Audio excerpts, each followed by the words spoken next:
energy shortages and cost of energy is still the most binding constraint. This is not coming from me, this is coming from the stakeholders. And in fact, it's interesting to see that for Punjab, it's not the supply of energy which is now much of a problem, it's the cost of energy. And especially for the exporting sectors, if the cost of energy is high, their competitiveness goes out of the window. If you go to other provinces, if you go to Balochistan, you go to KPK, you go to Gilgit-Baltistan, there actually the supply of energy is a major issue. I'll give you an example. In Gilgit-Baltistan, for example, in Hunza, which is a touristy area, we have certain places which have 8 to 10 hours of load shedding currently. In Quetta, you have load shedding. In other places in Balochistan, you have long hours of load shedding. So energy comes out as a major constraint. Then after that, and just connected to what Dr. Saiba here said, which is extremely important, a binding constraint is we lump everything together into this term called corruption. But what is it? We need to disentangle it a bit. Now, when you talk to these small medium enterprises, what you hear from them is that their interface with the government is extremely problematic. There are around 28 to 32 departments, regulators at the provincial level, at the federal level, they have to deal with. And it's a predatory, extortionary experience, sad to say. Right. So one has to be extremely careful when you advise policy or give policy suggestions, because if you sort of pile up regulations, it's just going to make that predation even more complicated, much more severe than it was before. So one approach to that is, and we were thinking about that, which has been applied in other countries, is called the regulatory guillotine approach. So what you make the departments first do is, they look at all the regulations and do a very simple check. They see whether that regulation is, first, it is a legal regulation, is it business-friendly regulation, and whether it is important or not. I think business-friendly perhaps is the most. Then you have a third-party check of that regulation, and those regulations which do not qualify are actually cut out of the thing.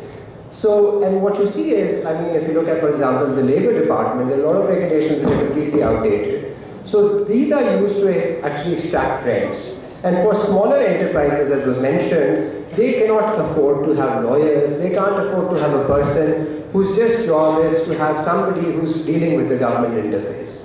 Medium enterprises, large enterprises can afford to do that. They have their envelopes ready. I'd like to add, very rightly said, cost of doing business and ease of doing business. Corruption, mentioned of discretionary powers. This is one of the areas where SMEs can afford. Punjabi mein hai, bijli band, pani band, gas band, aur zindagi band. Chota sa ek banda khud hi manager hai, khud hi wo salesman hai, aur khud hi wo engineer hai. So SME need all those protections as mentioned by my friend, and definitely we are looking forward some friendly countries. Ease of doing business, double taxation. Punjab is full of SMEs. We are paying double taxation here. The PRA, Punjab Regulatory Authority, has put on a special cess of about 0.25% on imports, which is being paid by all the imports coming to Pakistan, and we are also paying that 0.93% already by the federal government. So we are paying double taxation, and we are competing within the provinces. Exactly. And again, bijli band, pani band, we have, the SME is everything himself. Everything so himself. there's a lot that the government needs to do in terms of solving the definitely, crisis and we need friendly inspection regime that we have currently in place. Absolutely. Moving on to Imran Sahab, generally whenever you talk to any SME, the first thing that they highlight is access to finance is a major issue. So yes, there is evidence, of course, the access to finance may be a challenge for SMEs, but in the recent past we've heard quite a bit about what the State Bank of Pakistan has been doing within the SME space. I was hoping that you could share some of that with us, that what is currently the kind of support that is being provided by the State Bank of Pakistan for SME finance, And also perhaps also touch upon the work that has very recently been done in the context of the Economic Advisory Committee and the National Financial Inclusion Program. Just half a minute on definition. Sure, please. I mean, as rightly said by Mr. Asmat, that it should be a longer be a definition. And we came up with that scenario that we should not be revising it in 2-3 years. And from banking perspective, we have a large chunk of missing middle. I mean, there were microfinance banks serving very low, and commercial banks were serving the higher end. So our definitions are up to. I mean, within the up to universe, from one employee to the 50 employees, it's all small enterprise. And similarly, up to 250, it starts from 51 to 250, any range is covered. As far as financing is concerned, it was very unfortunate that banking sector's financing to SME had gone very low, particularly in 2013 and 14. And we took a notice of this and we started working and interacting with your esteemed department, institution as well as other stakeholders. And I can tell you that our existing governor, the present governor, is very much concerned about SMEs. The day he joined the State Bank, his first talk was about SMEs. And he's following us on daily basis. So with his leadership, the central bank came up with a policy for promotion of SME finance in this last year, which was announced by the last Prime Minister on 22nd December 2017, which has got 9 pillars which deal with the regulatory changes which were introduced in December 2017, which also included the simplification of application process, because banks right now as well take too much time in entertaining the small enterprises, and I mean, frankly speaking, they become fed up that leave this bank and go somewhere else. So we are struggling with this issue, but it is contained in our policy that a bank should not take more than 15 days in approving a case of small enterprise and not more than 25 days in case of medium enterprise. Rahmatullah sir, 15 days for a small enterprise processing of a loan from a commercial bank, so the state bank needs to be playing its role in, guiding the banks on to reducing the time required for assessing these applications. Thank you. This we've been discussing with Imran Bhai this morning since he came here, and of course Tariq Bajwa came up with the SME policy, and we really participated, and we told them to give us one-page application. It was decided, agreed, but again, it's again the culture. It is the bank. I believe these things will take time. Over time, once the policy direction is there and continuous follow-up, then over time there is Allow me to add, we have come a long way.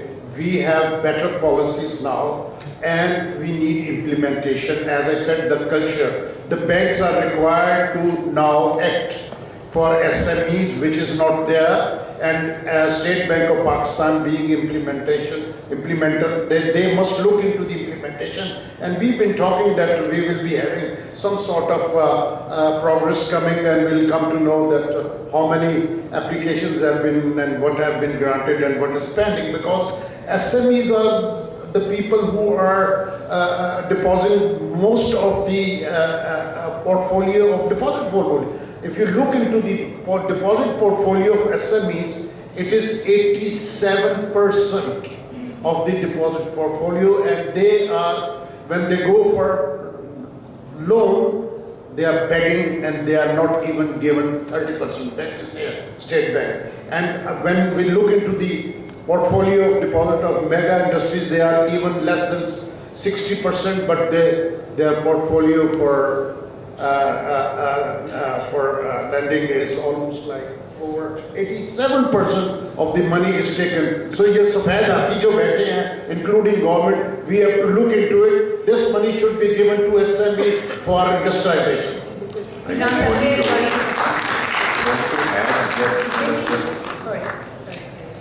just wanted to add one quick thing. If you look at the statistics, non-performing loans of commercial banks are much higher than non-performing loans from SME. These SME, they want to keep their money, they want to pay their bills. When they earn, they invest within the country. They don't take the money out. So and they're the one who's been considered in position badly as such. I was going to say, let me be the devil's advocate. Yes, the banks are to be blamed for it, but then look at the SMEs. They do not they do not do bookkeeping. They do not have a system of keeping records. They, when they go to the bank, they have a problem that they are not registered. It's partly their problem as well, but then they have to be educated in these things. And I think our research shows that they have all these problems. And the biggest problem is the collateral the bank asks for. They do not have that. They have to develop systems in order to show the volume of their business. If they cannot prove the volume of the business, how can they ask for I request Imran Sahab to shed some light on this collateral issue that the SMEs face and what initiatives are being taken in that regard. Azma Sahab ki se jawab do the application form ka. We have already introduced a 1.5 page form for small enterprises. Previously used to be a little more than 3 to 4 pages, but now all banks have adopted 1.5 page application form, particularly for small enterprises. And with respect to collateral, of course, banks have got our money. They cannot lend to anyone who is coming to their shop. They have to evaluate properly. And unluckily, the non-performing assets or non-performing loans of the ratio of non-performing SMEs went as high as 35%. So at that point of time, bankers used to say, we invest 100 rupees and 35 rupees go bad. How can you ask us to go for SME? But we have made many researches on these NPA behaviors and have been talking to the banks. Now, they have been given targets and we are steadily moving towards improving this outreach of SME financing. Last year we ended at 450 billion outstanding SME financing, which was historically high.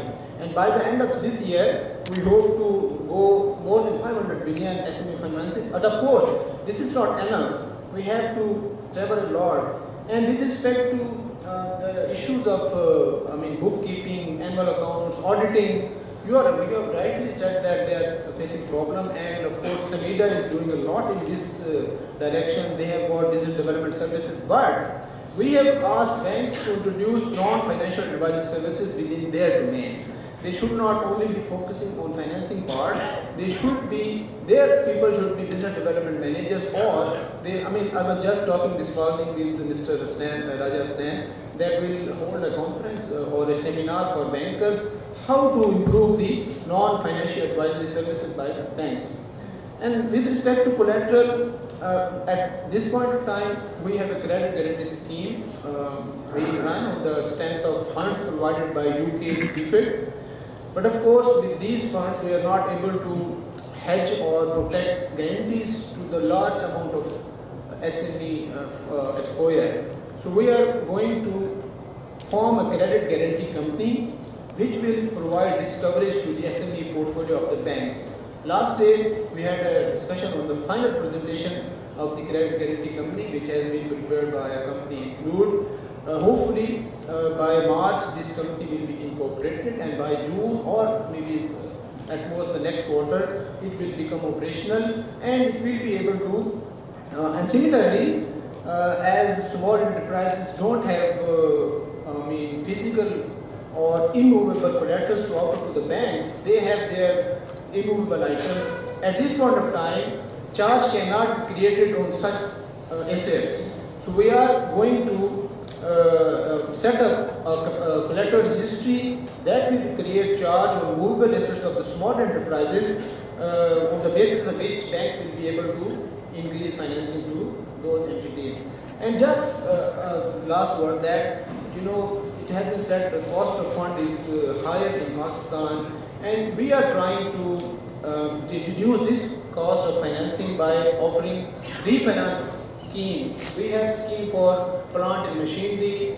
we have scheme for renewable energy, we have scheme for setting up storage and silos, under which the end borrower rate is 6%.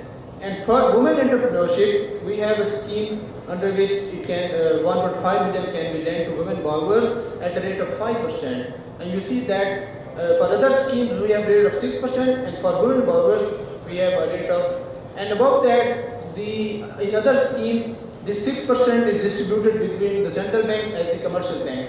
But in the case of women entrepreneurship, whole of the markup goes to the banking sector. So these are the efforts, briefly discussing, but there may be many more. If time allows, we can discuss more. Okay, so we've talked about access to finance. The other thing that comes to mind is marketing and market access, and then technology. Where would you rate this very quickly, Shahzad and Nisa, in terms of a constraint for the SME sector, so that we can, we tend to spend a lot of time talking about issues, and all of these issues, I'm sure most of us are aware of them. So let's start looking at the possible solutions for these issues. If marketing and market access is an issue, if technology is an issue, if access to finances is an issue, yes, commercial banks are there, but then there are other avenues and channels that can be tapped into or need to be developed to provide that financing to the SME sector. So very quickly, what would you think? I think you're absolutely right. Three things. One, in order to access the market, we strongly suggest to having a specific SME export promotion area, number one. This will help all SMEs to exhibit their products and services at a global level and give them an access. Two, we also strongly suggest to have an SME institute whereby we provide technical capabilities in terms of sales, marketing, as well as the production side. So that will not only help to market their product and services, but they will also help to build the capacity. Because I completely understand what Dr. Sarkar said, is a lot of SMEs, or SEs rather, are not capable or I think not the right word, the right word is they're not organized. And the reason they're not organized is due to lack of awareness. So if we can actually educate them, help them, and explain them the benefits of being organized, and if they can have their accounts, bookkeeping, and if they can be transparent, they can actually eventually turn into more revenues and more profits by getting more access to other businesses or markets. So I think two, three things. One, yes, the weakness, there are a lot of weaknesses in the SE sector, which can be overcome by bringing improvements, training them, talking to them. See, it's not just SME sector, by the way, it's the entire nation. When we use words, strong words like corruption and so forth, lying, deceit, these are big words. I understand, it's not only SMEs. What we as a nation needs a behavior change. Behavior change from our own house, from our own schools, institutions, offices, schools, government, everywhere.